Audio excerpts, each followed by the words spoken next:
மனிதனுக்கு சோதனை வரும் பொழுது பொறுமையாக இருந்து அல்லாஹ்விடத்தில் துஆ செய்தோம் என்று சொன்னார், நிச்சயமாக எவ்வளவு பெரிய கஷ்டமாக இருந்தாலும் சரி, எவ்வளவு பெரிய சோதனையாக இருந்தாலும் சரி, அல்லாஹ் ஜல்ல ஷானஹு தஆலா நிச்சயமாக அதை சரி செய்வான்.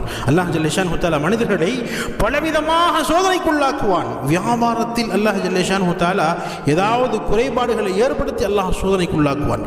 குடும்பத்தில் ஏதாவது பிரச்சனைகள் ஏற்படலாம், கணவன் மனைவிக்கு மத்தியில் ஏதாவது குழப்பங்கள் ஏற்பட்டு அதன் மூலமாக சோதனைகள் ஏற்படலாம். ஏழ்மையை கொடுத்து அல்லாஹ் ஜல்ல ஷானஹு தஆலா சோதிக்கலாம், கஷ்டத்தை கொடுத்து அல்லாஹ் சோதிக்கலாம், எதிரிகளை சாட்டி அல்லாஹ் சோதிக்கலாம், நமக்கு எதிரான ஆட்சியாளர்களை அல்லாஹ் கொடுத்து நம்மை சோதிக்கலாம். எந்த நிலை வந்தாலும் சரி, எப்படிப்பட்ட நிலை இருந்தாலும் சரி, நாம் செய்ய வேண்டியது பொறுமை. இரண்டாவது அல்லாஹ்விடத்தில் துஆ. இந்த துஆ என்ன துஆ ஓதணும்? ஹஸ்புனல்லாஹு வ நிஅமல் வக்கீல். எவ்வளவு பெரிய கஷ்டம் வந்தாலும், எவ்வளவு பெரிய சோதனைகள் வந்தாலும் இந்த துஆவை செய்யுங்க. ஹஸ்புனல்லாஹு வ நிஅமல் வக்கீல். யா அல்லாஹ், நீயே எங்களுக்கு